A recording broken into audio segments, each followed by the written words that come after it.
Well, welcome again, everyone. It's me, Nick Michalak, and the stellar Steve Frazier. Well, hello again, everybody. And we are circling back around to the Texas Chainsaw Massacre franchise, which we left off about 2.5 years ago. It is quite the circle jerk of a franchise, so... Yeah, we need a long rest, and we're back. We're back! The film's in 3D. We're not watching 3D, but it is Texas Chainsaw 3D from 10 years ago, so more or less 10-year anniversary. A little late on it, but... It's all right. We're celebrating. Any which way. If you have your own copy of this film, go ahead and turn on your subtitles to follow along with the film and get your timestamp over to 0. So, guys, countdown to sync up. So, in 3, 2, 1, play. Do they even make 3D TVs anymore? I don't think they do. No, they stopped, I don't know, about 7 years ago or something. Oh, too bad. They pivoted from 3D over to 4K, so it's like you gotta better. You gotta serve a certain master here. So this is not 4K, by the way. No, I do not believe this has been produced in 4K. They have not done one of those. No. I did get Lionsgate. They're very slow to the punch on the catalog titles. I did pick up the original one in 4K. Okay, I've heard stellar things. I think it's okay. I don't know if it's great. Okay. Anyway. It's all a matter of what kind of feeling you want to get off of the original film. Sometimes you want to go back to like an old grainy VHS because it gives you a certain vibe that kind of encapsulates something.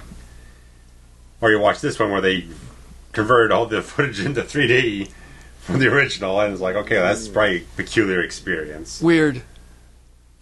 Is this all weird vignette effect? I don't know what the deal is. Right, with the blurred edges. Yeah, just trying to make it look more. There's the Danny Boyle shot. Yeah. Right? Is his name? Danny Pearl. No, Pearl, not Danny Boyle. Danny Boyle's the actor. Or director. Boyle is Train Spotting guy. Director, yeah. 28 Days Later. Okay, anyway. Is this the first instance of a direct sequel to the original just being called the same name as the original? As is now trendy? As far as I can think, because again, 10 years back. Right. Not the fact that there weren't films that disregard other sequels beforehand, but nothing that kind of like was trying to like replicate the same title or anything like that as like a soft reboot deal. Right. Like it's weird, right? Yeah. I mean, it's just called Texas Chainsaw. Yeah. And Franklin, R.I.P. It's just called Texas Chainsaw, but yet it is a direct sequel. It's part 2, basically, is what they're going with. Yeah. And so I saw this one back then. Okay. I don't think I watched it in the theater, but I watched it, then. And you just watched it recently for the first time. So I remember liking this one. And more than the other, kind of convoluted one. Now, the remake from 2003, we both think is a quality. Solid piece of work. Quality. Most of the rest of them are terrible. Yeah.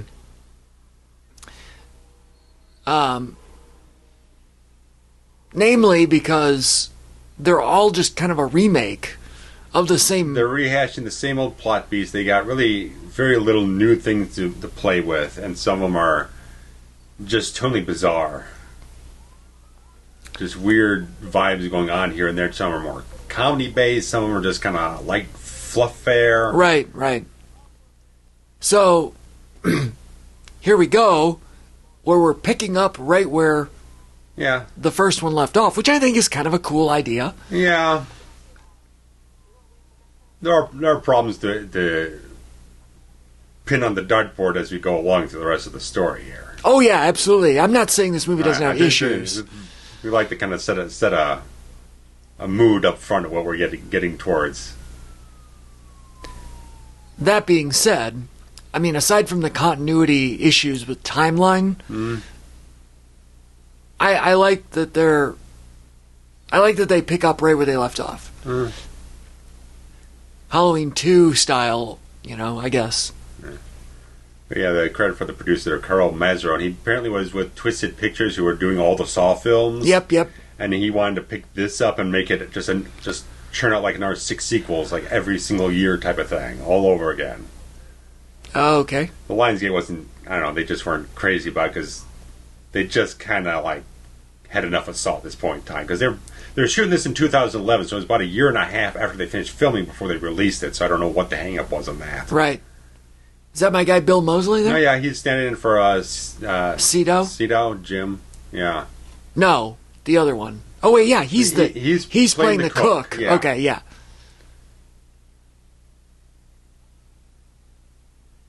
There's Gunnar.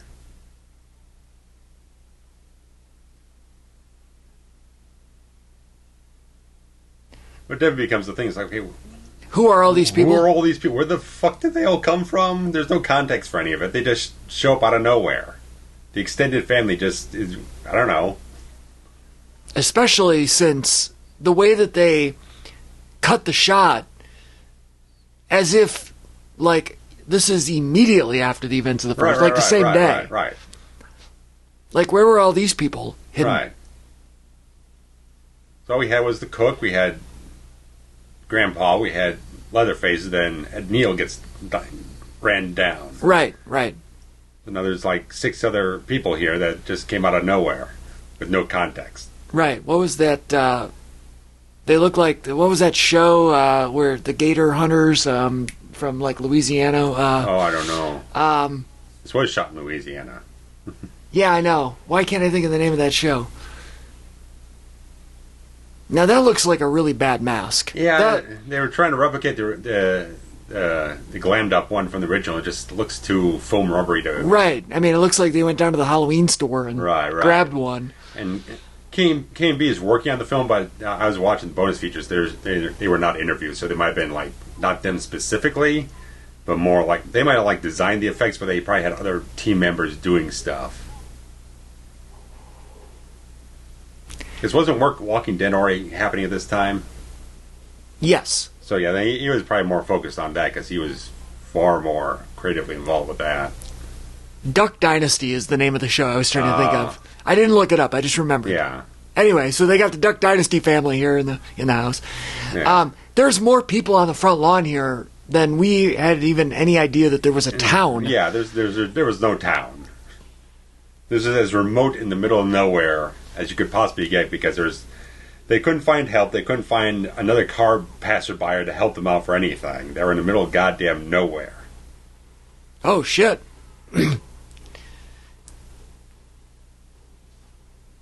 Gunnar. Yeah.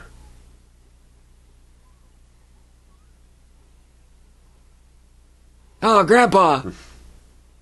It wasn't too much longer after this that Gunnar Hansen died, right? Yeah, 2015. I was fortunate enough to meet him in 2009. I have my photo with him, and I got an autograph. And that was the same actor doing the Grandpa again. Duggan? Yeah. It's funny when he does the conventions, and it's just like he's like 20 years old or something in the original movie. So he's now just like a 50-year-old guy just sitting at the table, and you're like, I don't know. He doesn't have. There's no context. You know what I mean? Yeah. I think he might have passed the credit or something like that. But one of the guys working on this thing was Adam Marcus, who did Jason Goes to Hell. Oh. He developed the screenplay for this. Well, the screenplay. He was a producer too. Screenplay for this one's better than Jason Goes to Hell. Yeah, but as I was watching the interviews, like he's saying the exact same things that justifies what he did with Jason Goes to Hell. Oh, you just want to do the same thing over and over again. You want to swing for the fences and do something completely radically different or something like that. It's like I can't give. It was said by someone with like a Wes Craven or something like that. I could grasp onto that and see the context and the track record of the person, but when I attribute to the guy who did that film, we did commentary, and it's like we did commentary on the film, and it was like completely incomprehensible. It has nothing to do with anything. So you just pulled shit out of your ass, just slapped it together, which is a little bit what they're doing here. Not as extreme as Jason Goes to Hell, but it's like you just pulled a bunch of family members out of nowhere. A mother in the Sawyer family who has a kid who was not present in the first film, just so you can manufacture a sequel.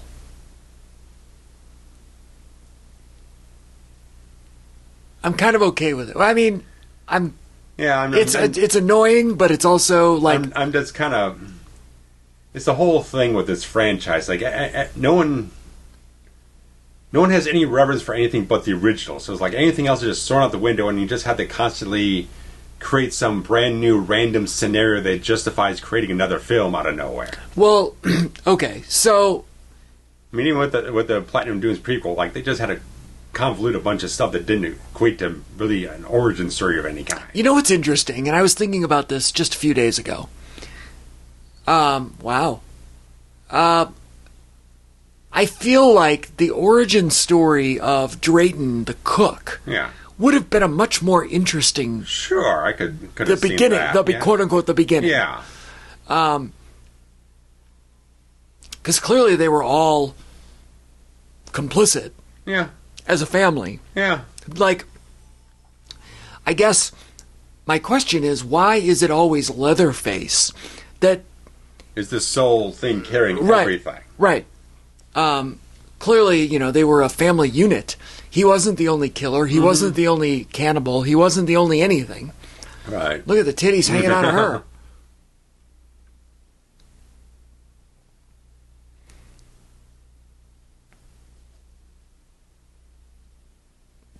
She is attractive, but I forget her name. But which one? The left? Yeah, the titties.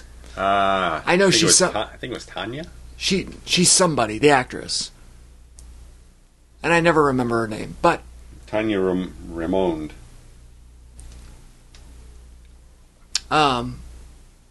So it's interesting that all sequels are predicated on the Leatherface character. Yeah. Now, did they give us a year when this movie's taking place? Well, not yet, let's say that. Okay. But as we go along, we start seeing people using modern smartphones and other things that really equate to be like, it's exactly the year that was released. Okay, so in theory, it would be like 40 years later. And in proper volume here, you'd hear modern music and stuff like that of the time. I mean, Trey Songz here, he's a rapper and everything, making a film debut. And he's got some songs in the film, so it's like it's not set in like 1995 or something like that. It's set in the 2010s. Right, and so if the actual timeline is correct, this girl's what? 20... somewhere between 22 and 25? As they're supposed to be, yeah. I think that's roughly Daddario's age in the whole Okay, year. so let's say she's 25. That would have put it 73 plus 25 is 98? Yeah, something like that.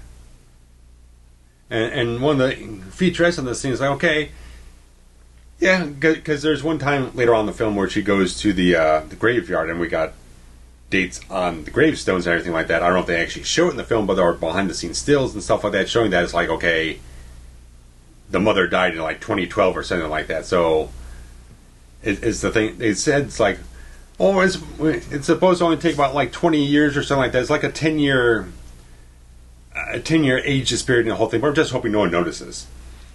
Well, it's more than that. Because we wanted to do a modern telling of the film. So I was like, what? Yeah, that doesn't jive. Easiest thing to avoid. If you want it to be about 20 some odd years after the fact, it's not hard to make it up to make it look like 98 or something like that. It's not difficult. You just get some period cards, you remove all the modern cell phones and modern music, you just grab some random 90s pop songs if you want to slip something in there. It's not difficult. Especially when a lot of the thing is in kind of a slightly Texas backwoods type of thing. You can play it as an earlier time period. They just don't put any effort into it. Just forget it. Yeah. Which is the most infuriating thing. It's like, how am I supposed to buy into the fact that it's technically 40 years later, but you're trying to tell me it's not 40 years later. You're telling me it's about like half as much time has passed. Right. And that was my only issue with this movie. Okay. Is I was confused. Right. It's just... because there's no explanation of that. Right. You just have to figure it out on your own. Right. And, I spent the first half of this movie thinking it was, 1995. or whatever, like you said. Something, yeah.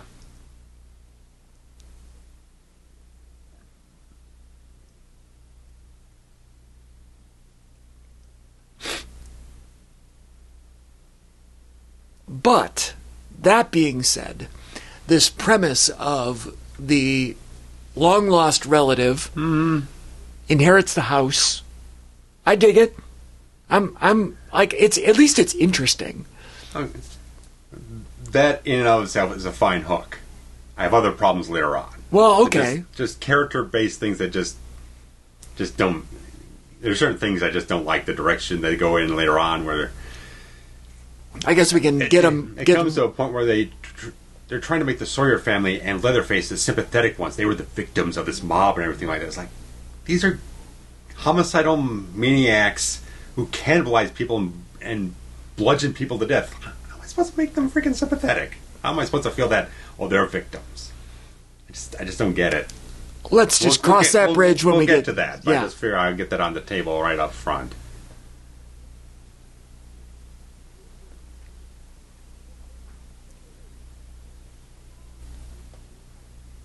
So, I like the idea, like I was saying, of her, like, inheriting the house or whatever. Sure. The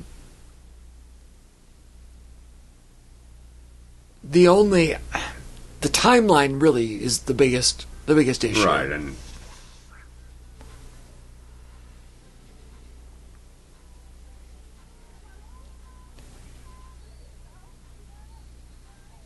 Why did they have to put him in a van? Yeah, just not a little thing. You're trying to hit on the nose here. And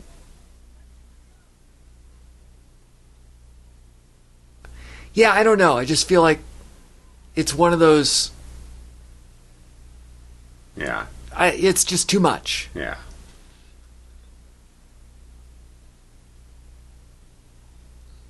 That being said, I love a good road trip. Mm-hmm. Yes, I love all of that. Mm-hmm.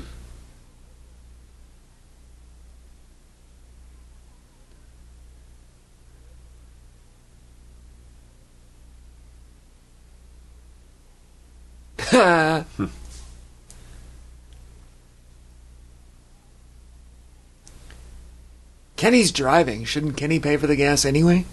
Yeah. Oh boy.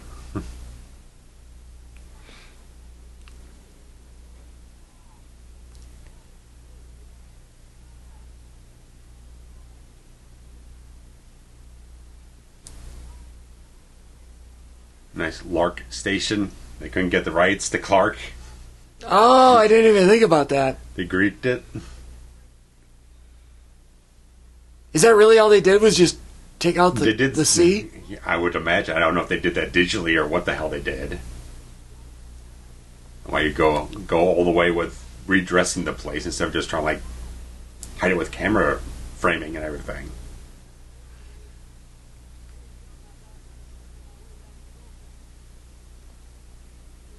Thumbing your way back from Tulsa. Mm-hmm.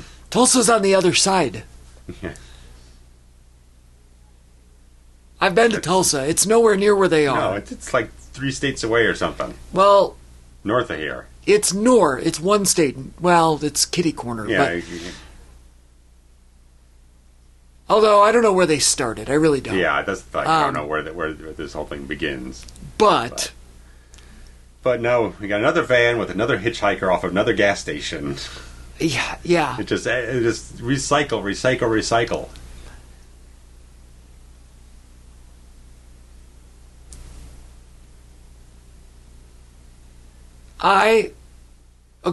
Now we don't have the volume up. Sure. But this is a real song. And maybe I'll post the link. It's kind of a throwback, old school, like, it's supposed to be almost like country western gospel kind of whatever, but it's actually filthy. And, it was sounding a little... And it's about how God will fuck you up. Yeah. And it's got all the... It's like a comedy song. It's hilarious. It's a bit much. I have it on my iPod. I don't know if I can find the link. If we can, I'll post it out. Hilarious song. Hilarious. All religion jokes aside, it's hilarious. I forgot that it was in this movie. Mm-hmm. That's probably the reason I have it on my iPod. It's because of this movie. Yeah. Newt.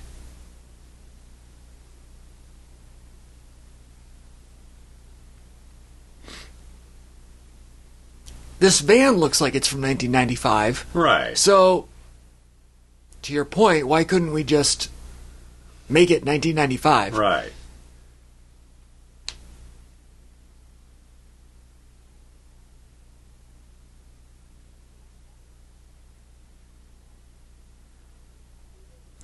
Why would you go on the road trip and just be in and out?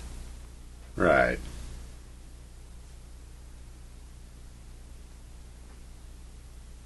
There we go. Is that also a callback? I guess so. I don't know. I mean, dead armadillos on the road is totally a thing. Yeah. On my way to Tulsa, we see them. I go in May. Sure, yeah. And we have a game where we count the dead armadillos on the road, like in Missouri and Oklahoma. Sure.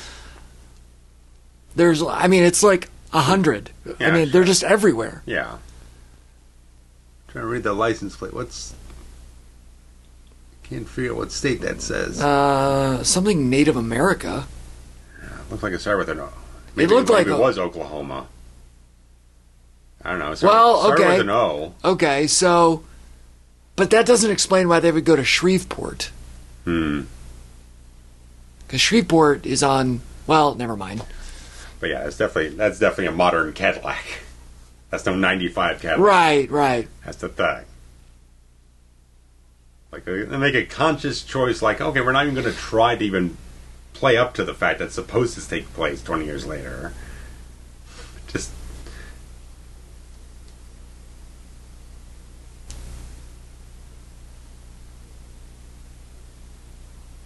This guy's been in 100 things.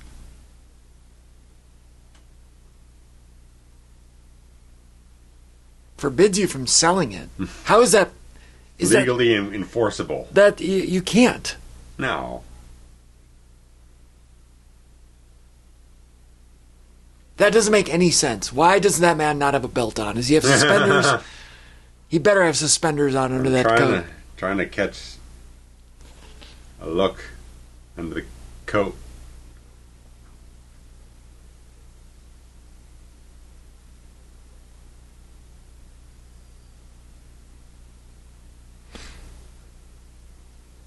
How do you feel about old Daddario there? She's very attractive. I think she's good in the film. She's a very fine actress. You don't like the eye makeup and everything. Well, no. It's a little much for you. She's been in a lot of stuff recently. Yeah, she's very regularly working.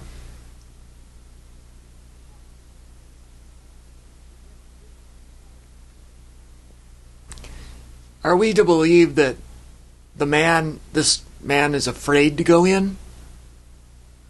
I suppose so. I didn't get no hint of suspenders, so. Yeah, that's just sloppy.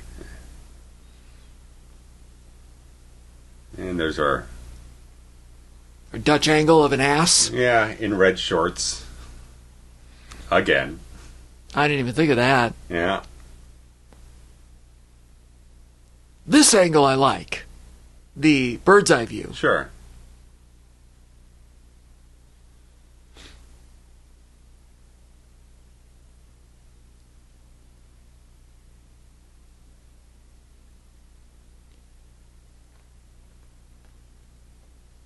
So, we're to believe.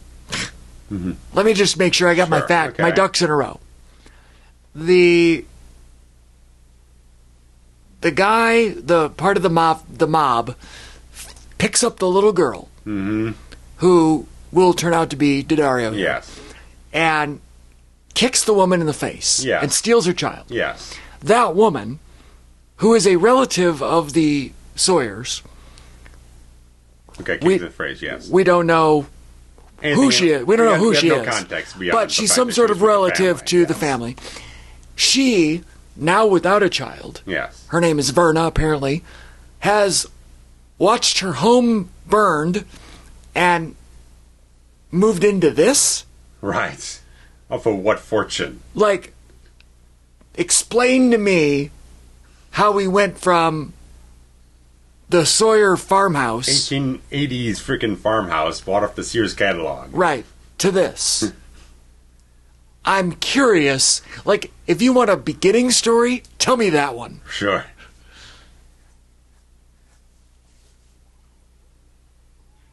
Now, I would absolutely die for that cabinet with the record player in it. Mm-hmm.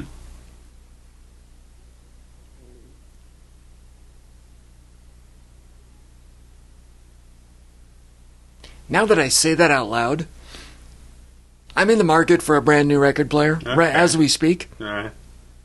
And it never occurred to me until right now that I actually have a space in which I could put a cabinet record player that, you know, my grandparents had and that generation. All right. We don't have the ability to pause. We'll see if we get to modern date here. I'm looking. 56, 45. There's a 2000 or I think it was a 99. It's hard to tell. Calhoun Sawyer back there. That one's covered up. They're all covered up just to give you a... There's Drayton. That's 56 and 45 again. Verna, 2012. 2012, so there you go. There's a 99. I bet you the name Carson is an homage to the screenwriter of the second film, Kit Carson. It's the only thing I could come up with. Despite the fact, that film doesn't exist. Stupid things. Well, maybe it's nothing. Maybe it's coincidence. Maybe, I don't know. It just seemed very obvious that the screenwriter of the second film was named Carson, and they used prominently the name Carson here.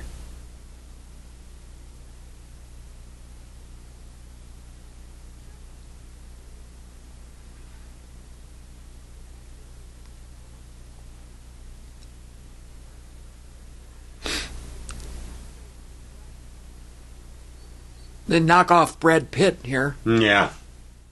Is he Australian? I can't really tell from the accent. I feel like he's got... I don't know. He's trying to do some kind of drawl or something.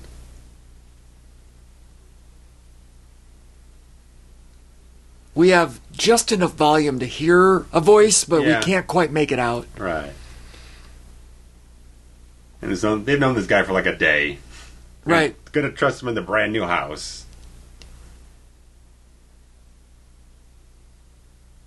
Could have left any one of them there. Yeah, so weird, right? They don't need all four of them to go to the freaking grocery store. Yeah, clearly he's just going to rob the place. Oh, yeah. The giant fucking key to the city. I love it.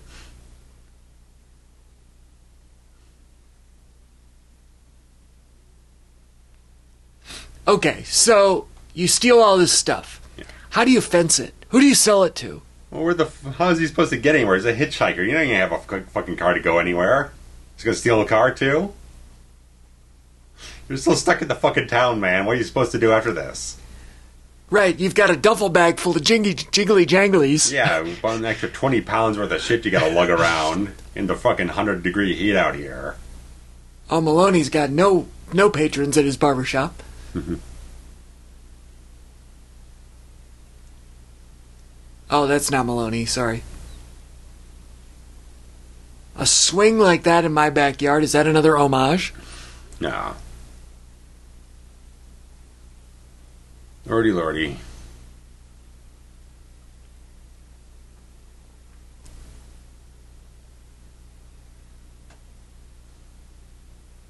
Giant golden key.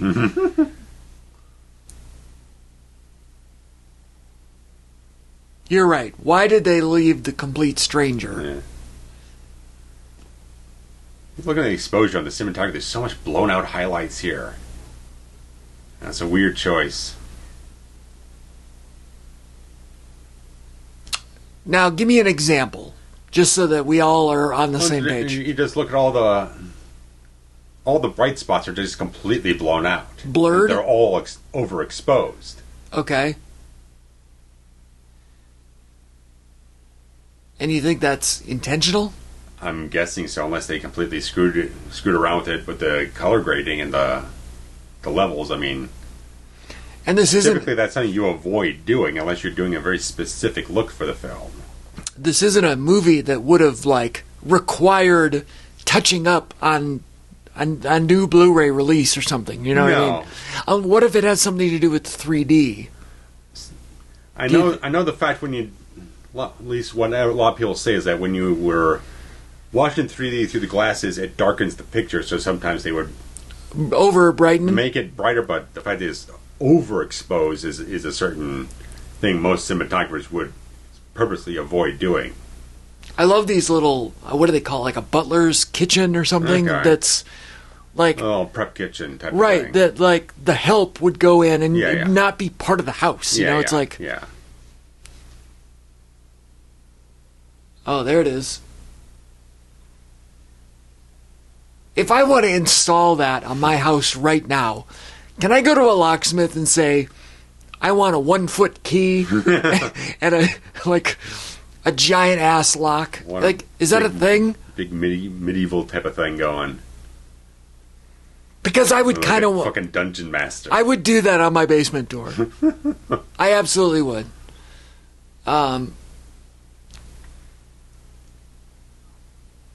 This is interesting. I mean, it's an interesting story, no? Yeah.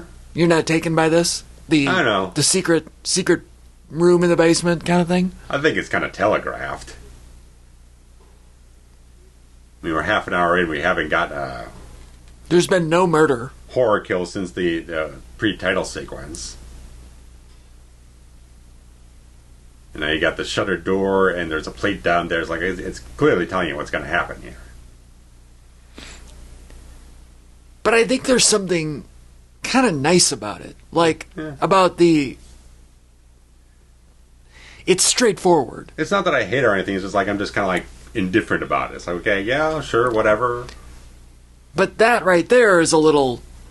he wasn't behind the door is a nice and very gory bashing. That's Clint Eastwood's son, Scott. Okay. Yeah. And you see the entire background is completely blown out. Yeah, it is very bright. It makes it look very amateurish in my regard. I mean, that's what happened when I had a freaking mini DV standard def camcorder that costs $100 at Best Buy. Because you don't have any proper brightness control or freaking exposure on the whole thing. Just going from working with Eric and everything, our DP extraordinaire guy, he's very protective of not blowing things out and making sure the exposure is right and you're not getting a bunch of weird artifacts or anything else when it's overlit or underlit or something like that. You want to get everything in the right place. So this is specifically them lighting it a certain way. Right.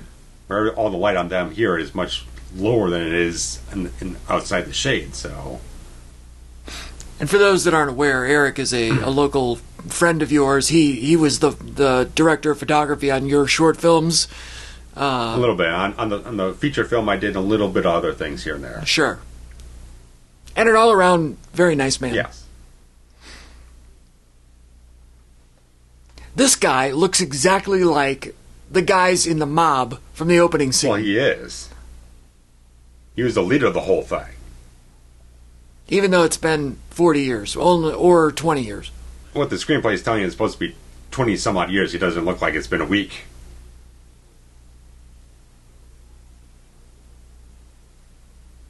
I think he's the mayor now. Oh, of course, sure. With his leather vest. Yeah.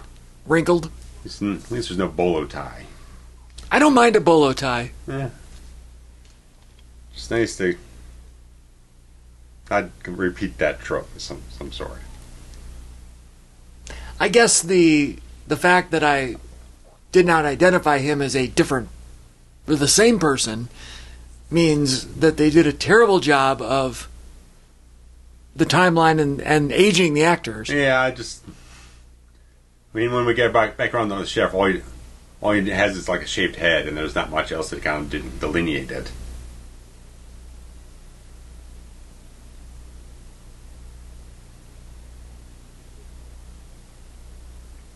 I also kind of wouldn't mind that the guy like ripped off all the stuff, even though he actually didn't because he's in the basement dead. Right. But, oh yeah, it's exactly what I want tonight.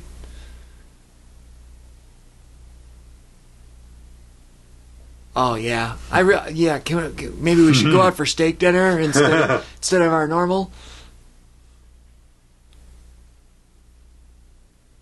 I haven't had a good steak in like probably 6 months since I've been to a restaurant and had a good steak. Yeah.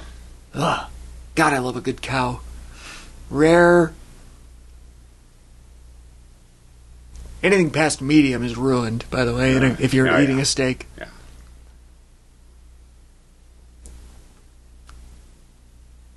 S for Sawyer, I assume? Yeah, because she's got this mark on her chest that she thinks is a birthmark, but it's actually some kind of like burned in impression or something like that from the fire, right? Yeah.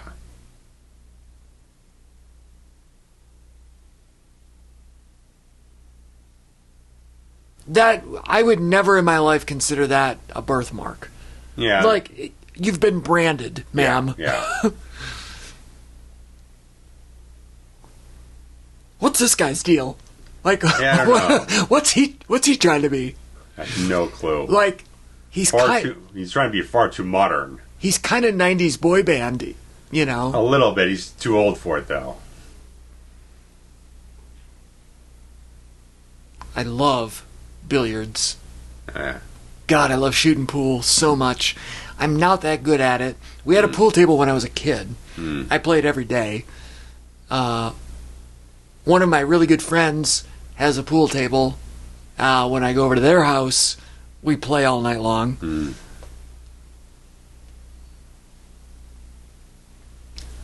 See, for a film that's supposed to be 3D, they have not leaned into it almost at all. There really have been... Like the opening title credit was about the biggest thing they've done. I wasn't even... It's to the point where... Okay, I already forgotten that it was supposed to be in 3D. Exactly. And... Yeah, looking back, there have been very little... Like, when you think about, let's say Friday 3. Yeah. Which, okay, that was, 1983? Yeah. They tried really hard, and it was really obvious. Yeah. Broom handles going toward the camera. Yeah. The juggling. Right. There were lots of scenes in Friday the 13th 3. Gags, yeah. That... Yeah, they weren't necessarily... necessary to tell a story, but they... If you're promoting as 3D, give them something to look at that's in 3D. Now, that being said, 3D was real hot in the first half of the 80s. But that was really based on the stuff coming out of the screen at you. Yeah. By this time, in 2013, near the death of it, it was actually much more about the depth of field and going in than it was coming out. And not to say there wasn't stuff coming out. There's a photo of James Cameron on the wall. It kind of looks like a bald spot. And it was actually much more hybrid, right? It was like the depth of field. Sure, yeah. Like Avatar was fucking beautiful because you felt like you were standing in this space. Yeah. Which I think was their idea here. Like, they wanted you to feel in the movie, not have the movie stick out at you. Yeah, I mean, the producer was saying, like, he was researching 3D technology for months on end and stuff like that, and he just thought, like, 3D could add something to the horror experience, but I don't know. Which absolutely failed on the My Bloody Valentine. Yeah. Well, and they didn't write a very good screenplay on that whole thing. It just very... Whoa! Now, why she got to ruin it with that tattoo? Yeah, not a fan of it. I mean, everything else about her is a 10. Yeah. Except the makeup. But...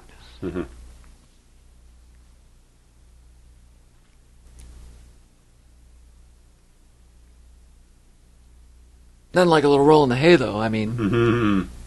There's no kittens. No. Leatherface isn't walking around in there for 20 minutes just... watching? Peeping Tom? Yeah.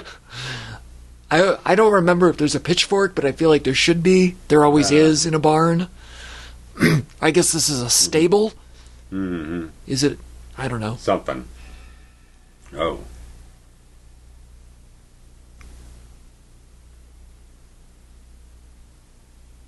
You couldn't smell that? I'd be willing to bet that,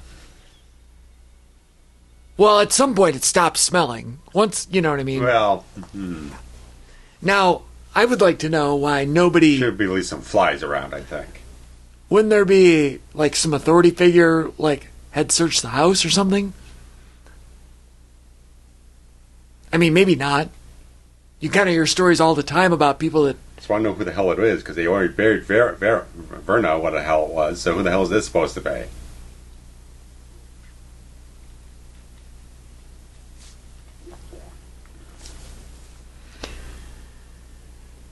There is something actually both creepy and awesome about Leatherface just, like, using the kitchen. Mm-hmm. This is a little much, the camera flash.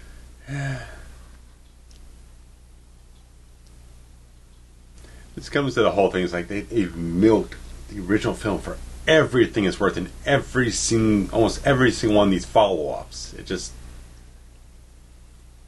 comes to the point, it's like, well, you got to create something that's iconic for your own sake.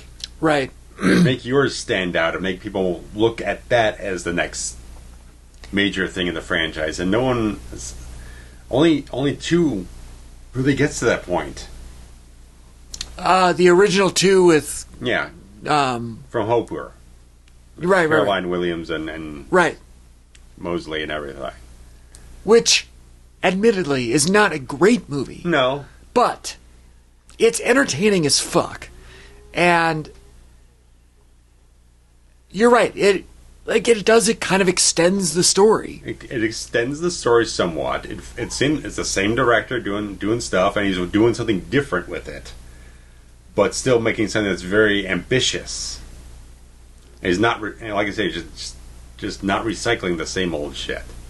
Or if he is, he's for the most part trying to kind of satirize it.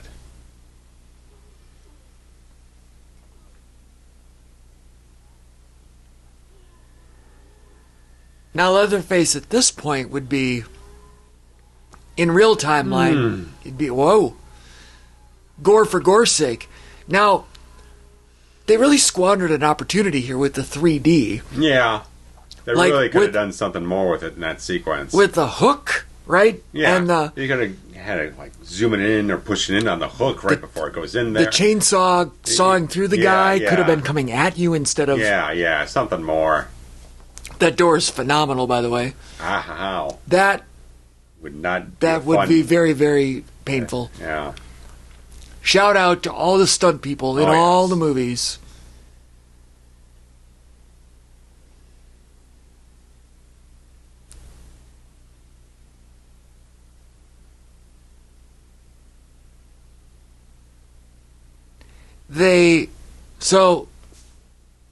I was going to say, was her meeting him the midpoint, but I guess it was a little early.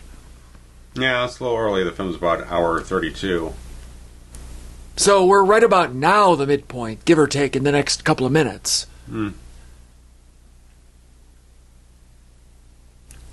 So they went a little early.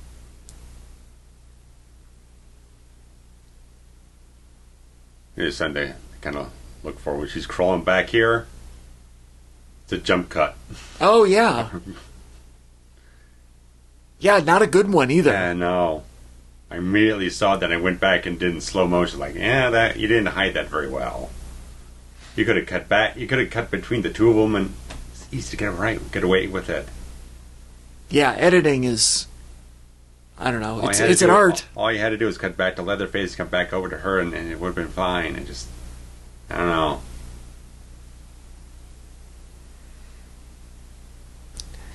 It must be that the Carson family, who Verna married into had all this money, and it must have been their property. Must have been. There's a little bit of a 3D gag right here. This is the first one. Yeah, that's real. Yeah, it's holding on it too for a bit.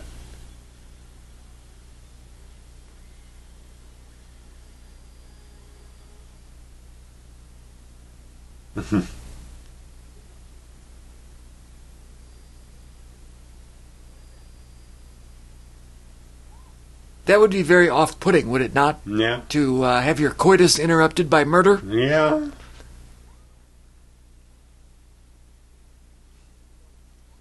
Like, oh, yeah. Probably not a good idea to just hang around and say hi to that guy. Yeah. He also has a chainsaw, so I don't know what that... I don't think that's going to hold it for too long.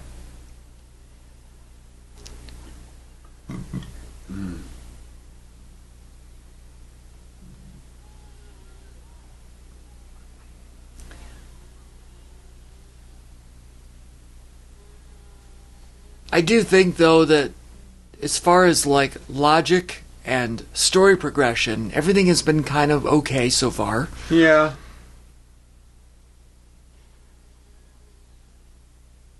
I mean, the cast of characters is good.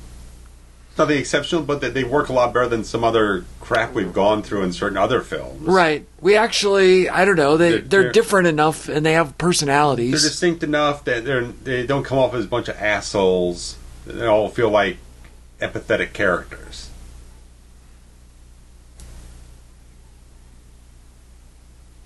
I really would like to know who the old bitch rotting upstairs was, though. Yeah, that's my thing. I mean, where?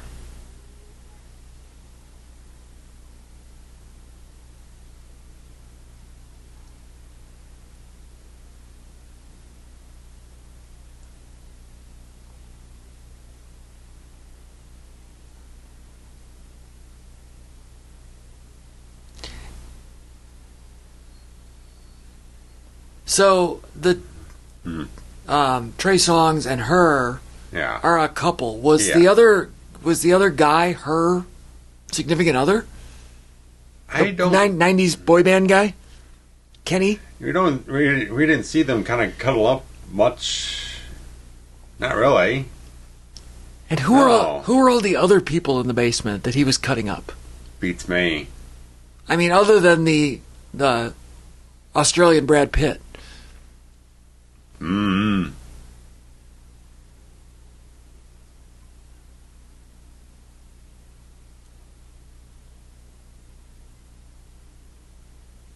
I guess when I say that I don't mind this one, it's really, I think, because it isn't the family dynamic and we got to have a dinner table scene. Sure. You know, it isn't just a complete remake of the first one disguised as a sequel. Sure.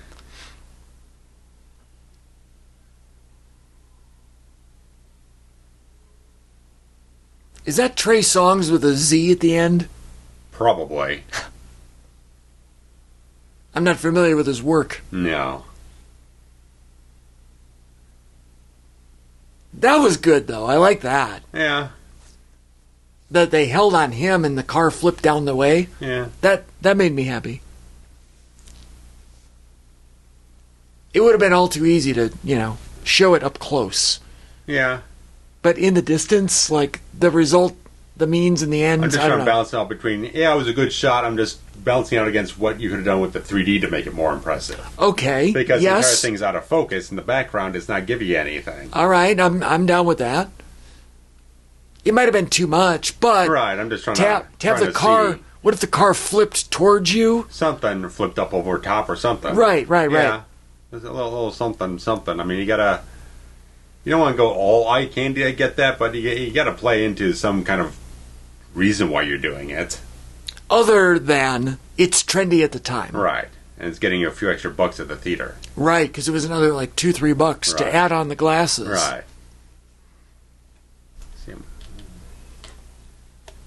This thing cost them $20 million. Starting back 47. So well, that's not bad. Not bad. Not exceptional, especially since they just kind of they didn't feel like there was a hot enough iron to strike after this to move quickly into another one. And now there's not been another one until the most recent one on Netflix or whatever, right?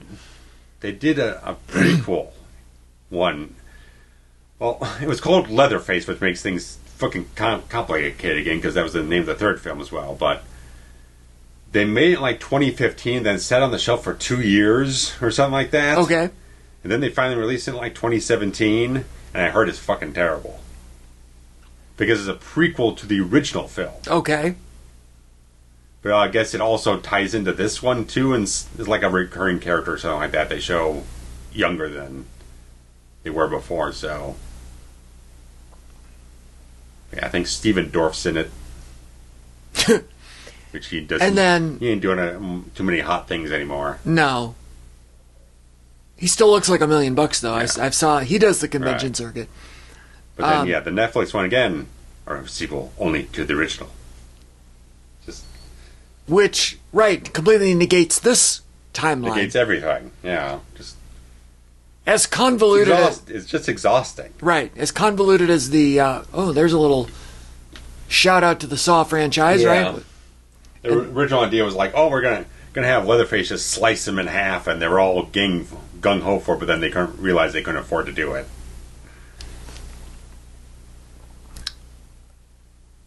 But...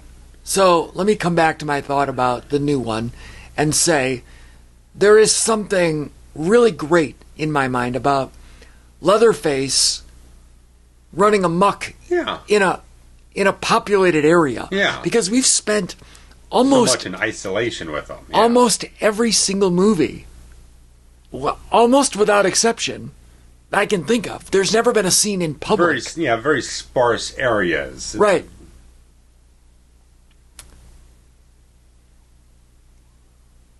You know, this scene is kind of akin. I'm not saying it's a parallel in any way other than, you'll get it. Like in Nightmare on Elm Street 2, when Freddy's at the pool party, and you're like, wait, Freddy's like around 100 people right now. Like, that's kind of cool. Yeah. And him throwing that's the one biggest 3D gag in the film, him throwing the chainsaw right at the camera.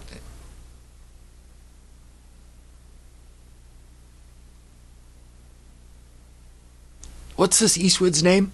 Scott Eastwood, which I feel like I always get mixed up with Scott Caan, James Caan's son, who's also an actor. They don't look too dissimilar. They could play brothers. And they're, I guess because their names are both Scott. It's weird. Yeah. Like, it's odd to me.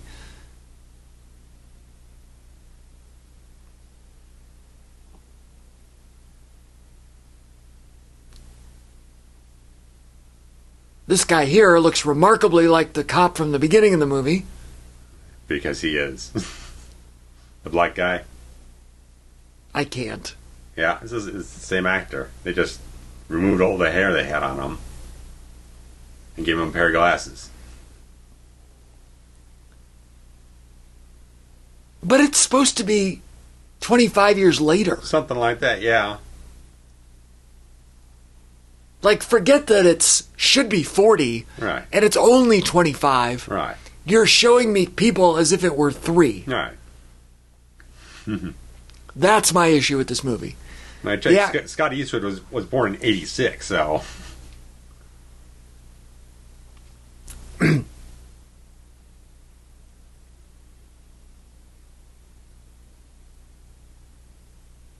Yeah, that eye makeup is bad. Sorry. It's not your flavor.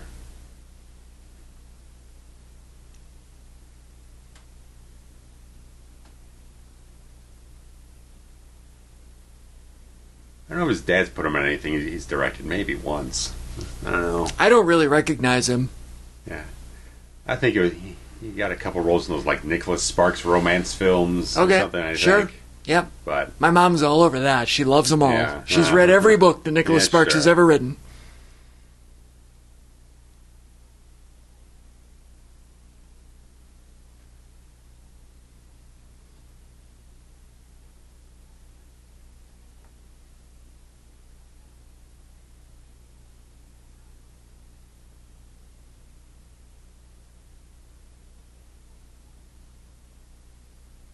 So it was her grandmother. Okay. Okay, so if it was her grandmother, then that actually tracks with the timeline. Yeah. Now, what doesn't track is that all these people that were there in the original scene should be dead now. Right. Or they would be 70. This man should be 75 years old. He should be retired. Yes. You know, in a nursing home or something. Like, new sheriff has to go visit him to find out the story. Right. I'm good with that.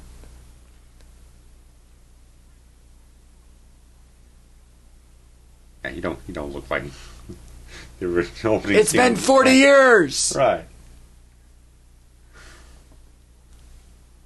Jed is his name. Yeah, and this one is like, okay, Leatherface's name is now Jed. And the cop's name is Hooper, by the way. Yes, it is.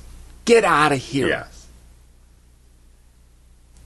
Which again, kept trying to do searches to verify this because I didn't go back and watch the original or anything like that, but I'm like 99% certain Sawyer is only from the second film. Was not introduced the first film because it didn't give anyone proper names in the first film. It was the cook, it was the hitchhiker, it was Leatherface. So he was Bubba Sawyer in the second one. Now he's Jed Sawyer because you're taking the last name from the second film, but you don't want to take the first name from the second film. So Bubba, I think, was a nickname. Yeah, so he could have been Jed then. Yeah, you never know. I mean, it just kind of any which way. I don't know.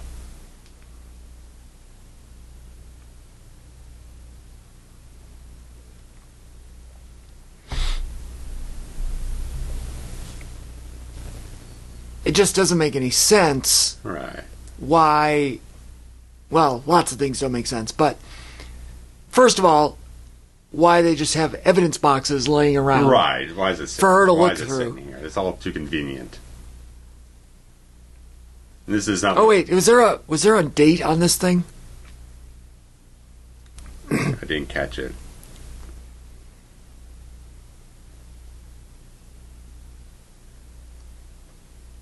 Also, you know what a newspaper looks like if it's been sitting around for at least 20 years. It's all yellow and it's kind of brittle and stuff like that. This looks like they just came right off the press today.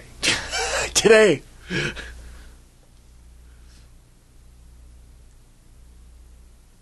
Is this necessary? See, the problem is we already know this information, but now the character has to catch up with the audience what they know. Right, which I hate. Yeah. Here it is. But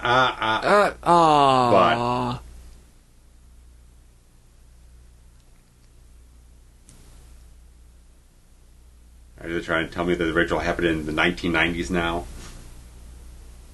Something has to take place in the 90s here for this shit to make sense, man. Yeah, I don't know. I don't know.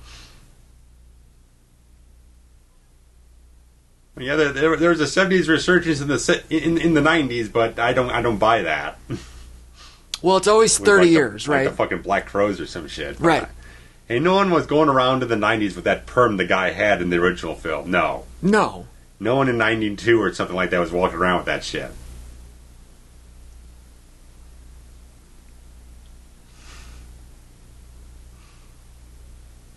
Tell me they wrote this scene in thinking it was supposed to be the 90s. Where the guy just got FaceTime. It said 73. There we go. Sheriff Hooper. Boo. So. One of the dates at the top of the report. The report said 73. Alrighty. Which is fine as long as she's a granddaughter. Right. But why? No, it's been 40 years. Yeah, nothing makes any sense. She's supposed to be the kid that was picked up at the frickin' lynching at the beginning of the film, which took place back in 73. And now you're telling me it's 2012. It's been 39 years. And you're saying that it was a grandmother, not... Well, they kicked the mother in the head, so I'm assuming that means she was dead, but the grandmother survived, who wasn't at the scene. Okay, got it.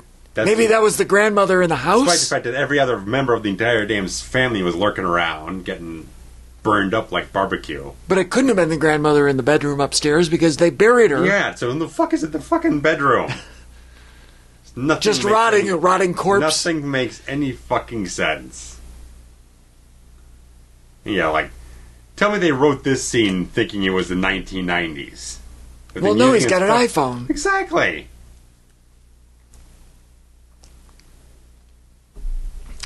So I have no fucking clue who the fuck was brainstorming anything on this thing. I mean, part of this stuff comes from Adam Marcus, who created Jason Goes to Hell. I mean, just throw shit out the window, This is an inordinate amount of blood, by the way. If you remember that scene, body. Right? Remember that scene in Halloween 2 where they drain the blood? Oh, yeah. And there's like a lagoon. Giant, yeah. And the body doesn't even contain that much blood. No. I feel like that's the same here. What is this? Okay, burn bitch. Who is this? Tell me more.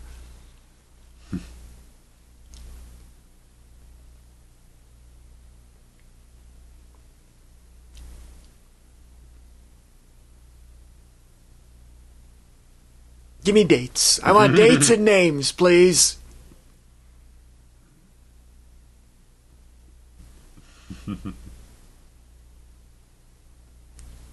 I do like. I think this is call backup for this guy or anything. It's just like going there Lone Ranger type or something. I like the gimmick of being on the cell phone and sure everyone being able, right, documenting it and yeah, sure.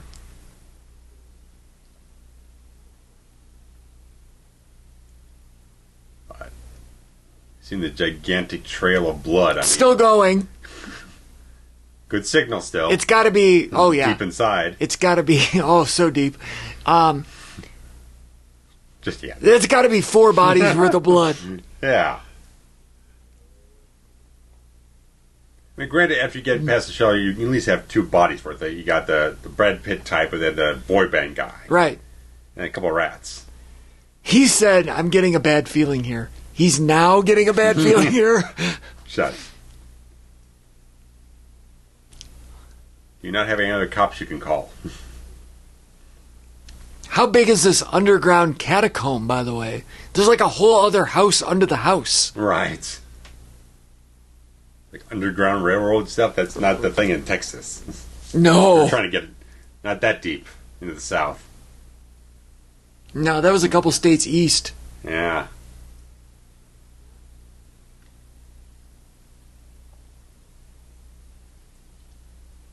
Walk in the bat cave or something here. Oh, look, a little bedroom.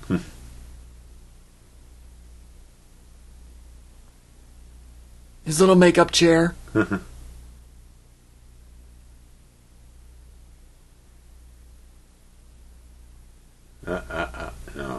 No date. Almost. Numbers, but no date.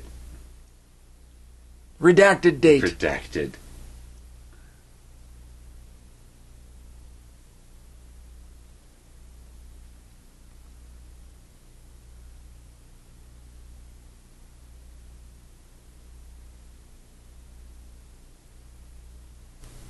'73.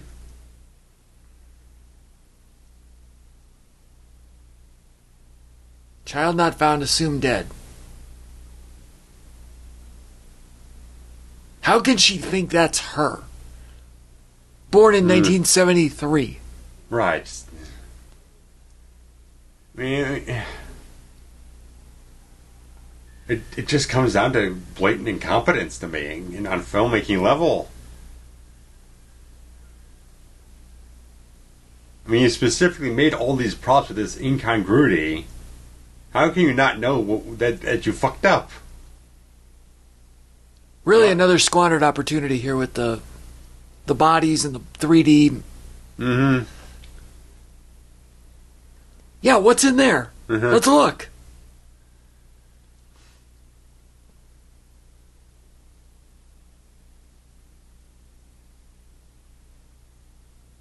If it does a pop-up Jack in the Box style, I'm gonna fucking lose my mind. I don't remember. You're laughing as if it is.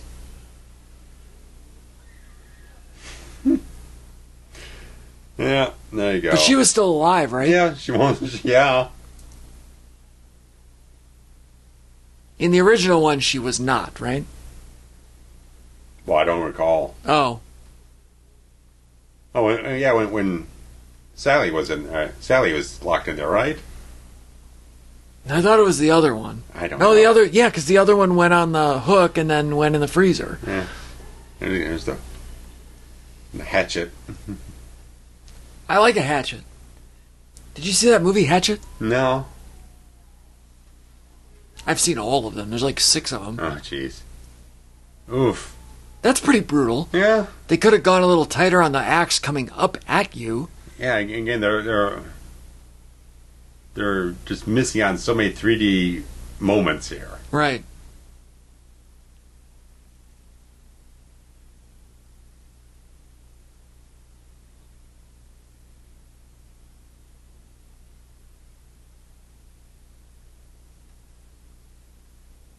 And I guess that's her adopted father. Yeah.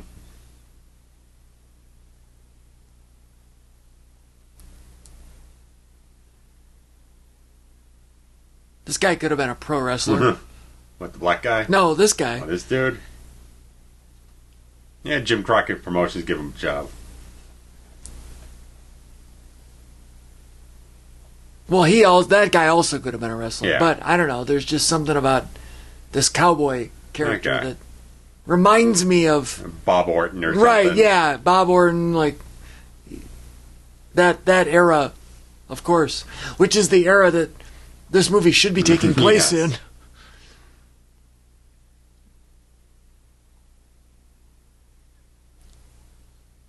This guy plays the same guy in every movie, right? Yeah, kinda. Same mustache every time. Right.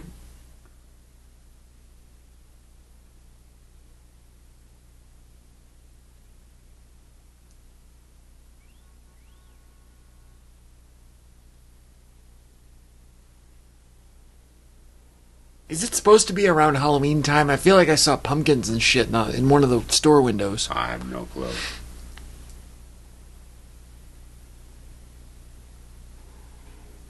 They're all wearing short sleeves on their nice green cop shirts. Nice twitch. It's alright.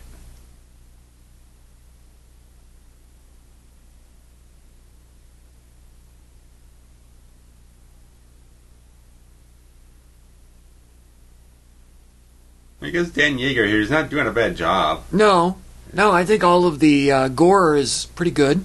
Yeah. Well, that looks Yeager's pretty good. Guy portraying Leatherface here, so I think he's doing a fine job of it. Oh, is he really playing? Yeah.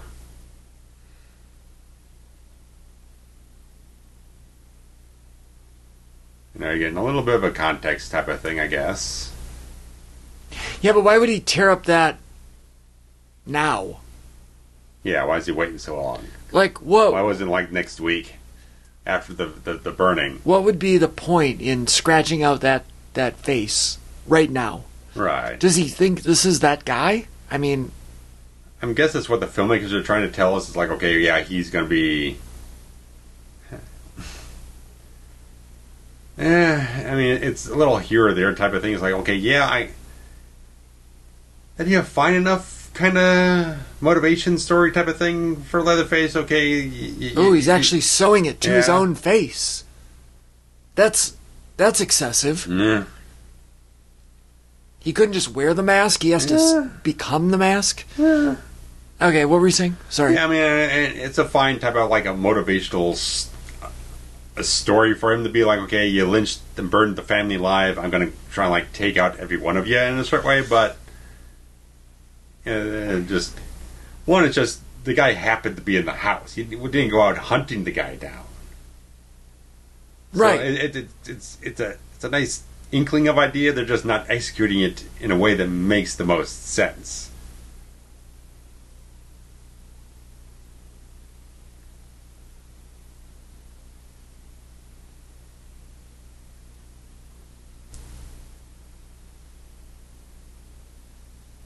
Jedediah, because the Sawyers are Amish now. Which is why you never see them drive a car. No, you do see them drive a car. All right, never mind. Showing the corn's happening on the other side of town. Right.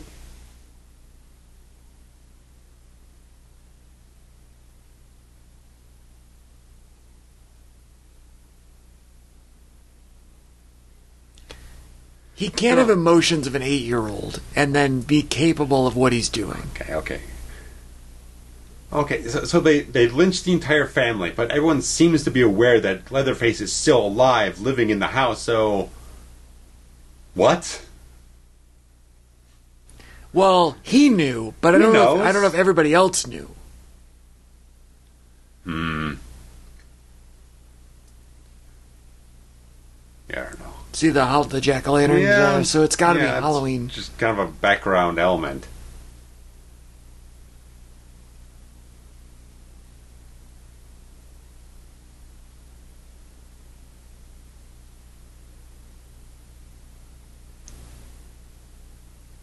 The dirty secret is that they lynched and murdered? Or the dirty secret is that they kept him alive? Or they know he's alive and didn't do anything about it? None of those make any sense whatsoever.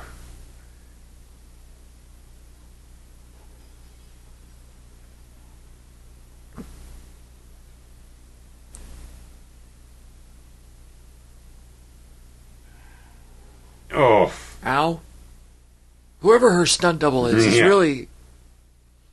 earning the pay. Oh, it's the guy from the barber shop.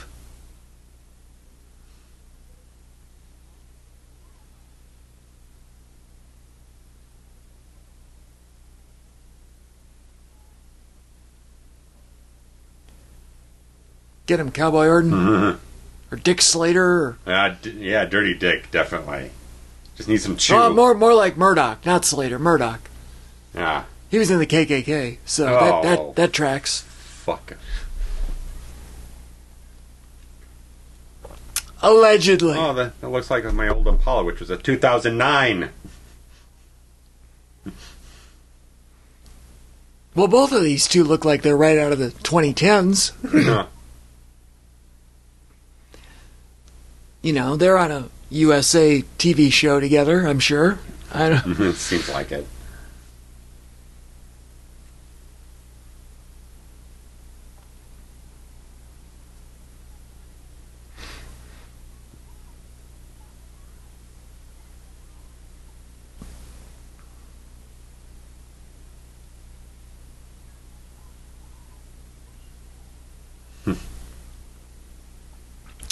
All right, we're going to get a little twist now, right? Yeah. He's not as nice of a guy as you thought he was.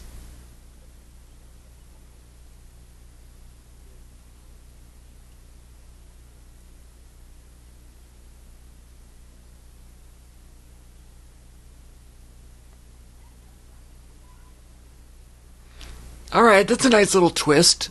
I don't mind it. Yeah.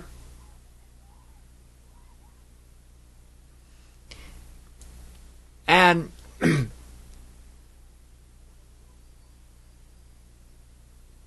the dad, the Bob Orton, Dick Murdoch guy, is, he said, take her to the slaughterhouse. Right. As if... Right. Like, he's in cahoots with Leatherface? Which is not the thing, so I don't... So who's in cahoots? They only had her at the precinct because she was a victim of a crime. But now they're turning it against her like, okay, they have something against her now? It doesn't make any sense. It's a lot of sloppy elements here.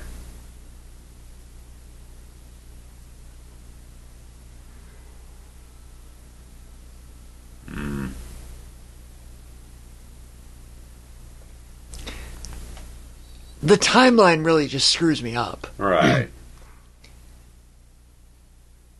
If you were to just set this movie in, 19 89 or something. I don't know. Yeah, I mean, just 1995, whatever it is. Yeah, whatever was purposeful for it. I mean, but not now. Right. You can't set it now. Is that supposed to be a 3D gag? Because that wasn't very well done either. It didn't hold on it long enough to... No, and it wasn't a tight enough shot for it to have any effect. Just...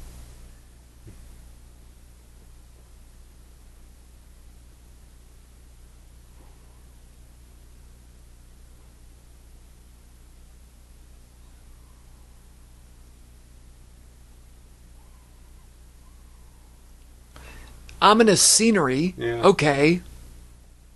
It's well shot for a 2D film, but it's not doing any next to anything for a 3D environment, really.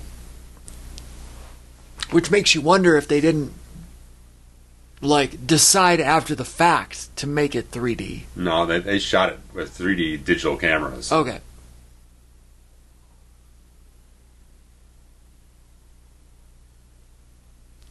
No, she's got her titties hanging out there.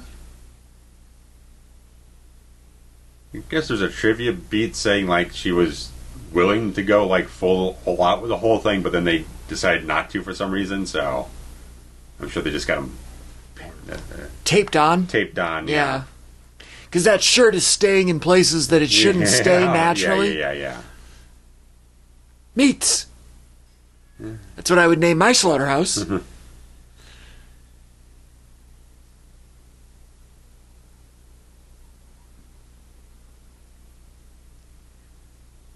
She is the same age as him. Yeah.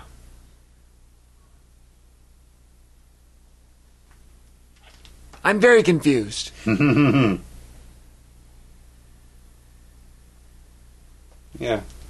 Daddario and Eastwood were both born the same year, 1986, so...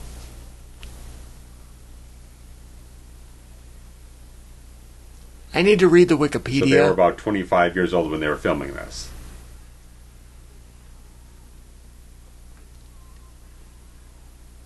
I need to read the Wikipedia and read the, all Wikipedia articles about movies have a section called plot. Okay. And in there, they usually go through all of the story points from start to finish. Yes. I'm curious what it says as far as the timeline goes. 25 years later, that kind of thing. I have it pulled up. All right. Might as well. Well... Click that little down caret that says plot. And I'll watch her. Oh, there's a 3D gag. All right. Well, this thing doesn't get things right. All right. Well, for the opening prologue, so it just says, following the events of the original film. That doesn't name a date, but then it says, in 2011, when we clearly saw the tombstone, it said 2012. Yes. So... They can't even get it right here. It's your cousin. Technically not.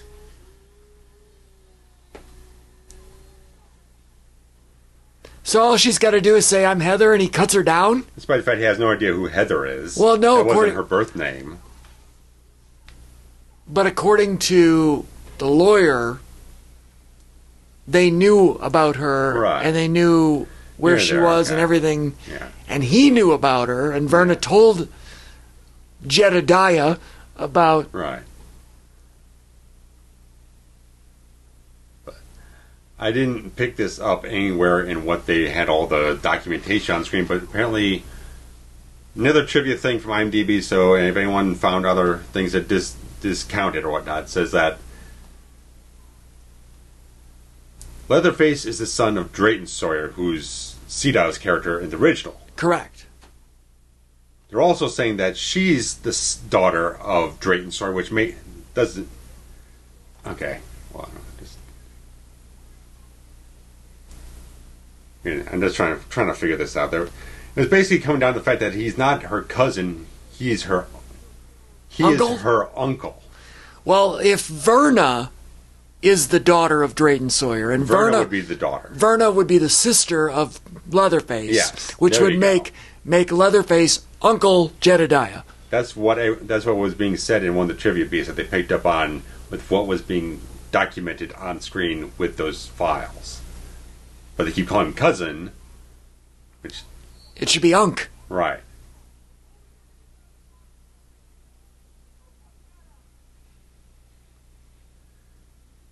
But yeah, this the whole part was like, okay, you're trying to make me sympathize with Leatherface despite the fact he spent the entire film butchering people, innocent people in the whole film. That was a bad CGI. That's some bad blood CGI. That's horrible. Even the pitchfork in his chest was CGI. Yeah, it was bad. But it's like, okay, yeah, I don't like the fucking lynch mob guys. Evil Dice Night gang here. God damn it. But it doesn't make me like Leatherface as anti-hero, which is what they're going for.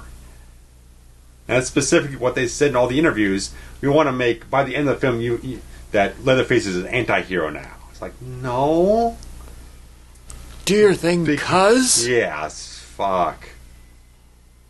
And now she's a heel? What? And it's like, why is she now siding with, just because they're blood relatives, that means she has to join up with him? Nothing makes any sense. The concept does not function for me at all.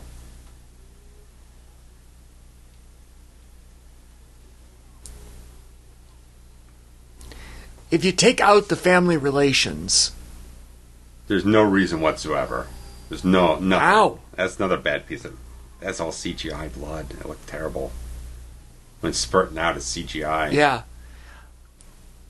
I guess just the events of the movie themselves are entertaining. Yeah. But when you try to explain them with familial elements... It just doesn't make any sense. It doesn't work. But on the whole, the movie, I think, is entertaining.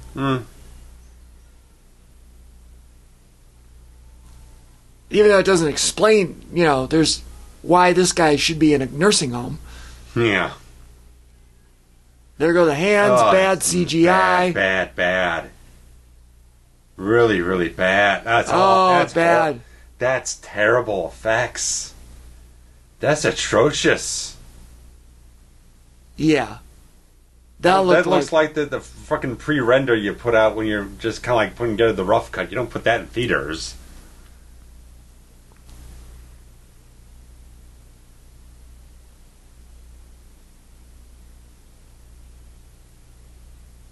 Yeah, that was like 1990s style video game. Yeah. Oof. 8-bit, 16-bit. Yuck. Gross. And not in a... Yeah. He got chopped up gross. Yeah, no. Not in a Tom Savini gross.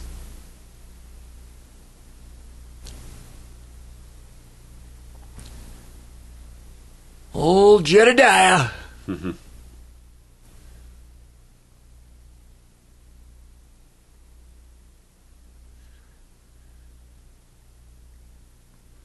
Amish Leatherface. Yeah, and now they're in cahoots. Yeah, now she's going to become the keeper and everything. And it just doesn't function at all. Would she or would she not be arrested? Well, considering the fucking sheriff doesn't give a shit. He's just like, okay, well, the old lynch mob I was dealing with fucking decades ago is now dead. Okay, I don't care. He's still a homicidal, cannibalistic maniac. How am I supposed to feel anything for him? I mean, it's the same. It's similar to what they were doing in like the Platinum Dunes one, where they're kind of like, oh, he's got this skin condition where his face has gotten eaten up and stuff like that. You're supposed to empathize with him. It's like, I don't want that. I want to be terrified of this character, and you keep trying to soften him. It's like the Leatherface from the original movie is fucking psychotic, just terrifying, like you said. Yeah. All of them are. Like, you're afraid of all of them. Yeah, the entire family.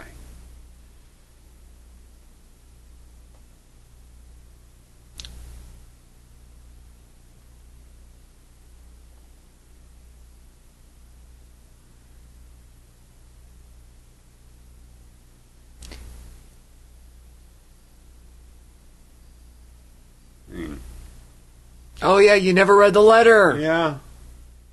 Stupid bitch.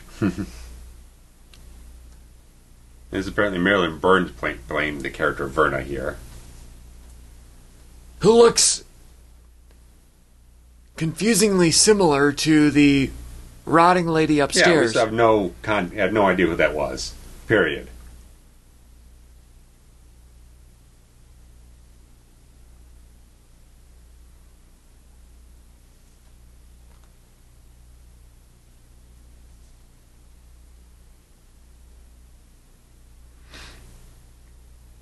Your cousin.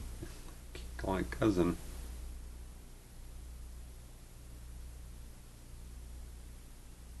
That doesn't make sense.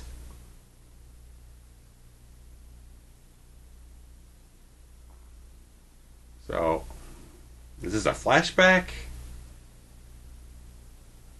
I'm guessing. You got a flashback inside of another flashback? It's not a flashback quite as far back as the first flashback. Can we get... I wish we had a pause on the Verna Sawyer. Yeah, get a birth date. Yeah. I wanted to see a birth date on her. Because it clearly said 2012 as a death date. Actually, there's a... Let's see if I can pull it up. It is...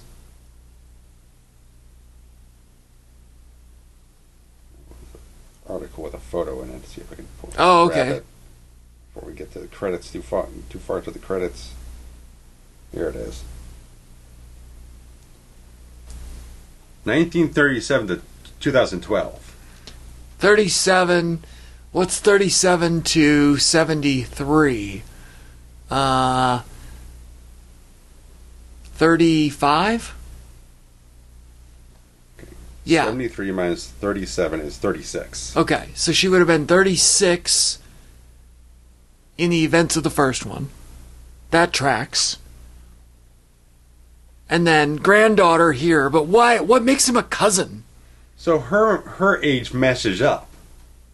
If it's a granddaughter, yes. Well, for Verna, if she clearly being portrayed about, I don't know, 70, 80 years old in as right. Burns was. Right, so right. The timeline meshes up for her, but it doesn't mesh up for anything else in the film. Exactly. For fuck's sake. I still don't mind this one as much as some of the others. I mean, it's well acted. Did you notice there on that shot that they put a nipple out? Oh, okay. So I don't know if like the shirt was all the way open. Weird. But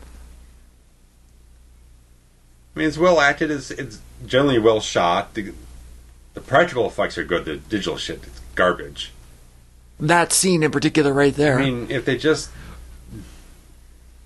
put some competence into the timeline of things and just shot it the way it was supposed to be shot, very much it would have been okay. Very much just an ocean of squandered opportunity with the 3D. Oh, Big Thirsty. That's a terrible nickname, sir. Squandered opportunities with the 3D gimmick. 3D gimmicks, yeah. If you had not told me that this movie was in 3D, I would have never known. Not really, no. There's maybe one or two shots that would have said something, but not much. Yeah, they just passed the makeup effects stuff. It's by KMB stuff, but Nicotero and them are not even. Yeah, it's all part of the crew. I'm sure it's all just third party. Just the other teams they have to work on stuff. So. Right, because at this point, like they're not doing anything unless it's consulting or like the major works. Yeah, you know. I mean, Nicotero ends up doing directing on Walking Dead and other things with the Peep Show and everything. So he was punching himself up way, way high now. I mean, it just made that last part of the whole thing where they're trying to make him into an anti-hero, make him kind of empathetic or something else like that. It's like, and having the Heather character team up and like just because they're blood relatives now, she has responsibility to him and she has to side with it. It's just concepts that just don't make any sense. They don't follow any real world logic. I mean, yeah, I hate the mob guys because they're a bunch of pricks. Right. But it doesn't make me like Leatherface more. Right. Put yourself in that scenario. Right. You've now inherited the house. Inside is a murderer. Yeah. Aren't you probably going to be like, I'm going to run to the other side of the fucking country right thanks, now. but no thanks? Yeah. As opposed to saying, oh, I will also be... Canada or something. I'm just getting as far away as I can from this scenario whatsoever. Right. Like no, thank you. She chose to embrace the murderer. Right. And now be also just an accessory to murderer. Blood links. It's very thin, weak, conceptual crap that is not earned. I mean, Leatherface butchered all her fucking friends, and now she's going to take care of them for the rest of her life. It just nothing functions at all. That's a really good point. Like, her best friend's boyfriend. Leatherface chopped one of them right in fucking half, right in front of her. Yeah, how do you forgive that? Yeah, just no. Only because it's your relative? Yeah, no, even that. That's not even anything. No. There's nothing. It's just too. It's a badly managed production on a large level in that regard. I would still choose to watch this one again over most of the rest of them. It has more potential than some of the other ones, like Next Gen or something like that, or Begins, because Begins was just a carbon copy of the remake and a bad one at that. Right. I like it better than Leatherface, a.k.a. number 3. I like it better than... I've got a soft spot for it, but I'm not going to defend it that hard. Right. Obviously, I hated Next Generation. Yeah. As everyone should. Yeah. The remake is good, the 03. Yeah. Like, that one's fine.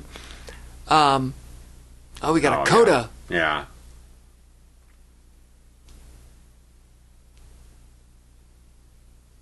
These are her parents, I see. He was there.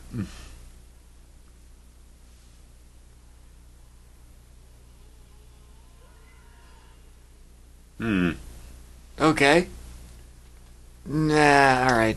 And the director of this thing, what his name was, Luessenhop or something. John Luessenhop, he hasn't directed anything since this movie. Well, so bless his heart. Shows you how much this did for anyone's time of day. I still like it better than most. Okay. It's probably top 4 for me. Okay. There's not a whole lot of competition to get in on this franchise, man. No.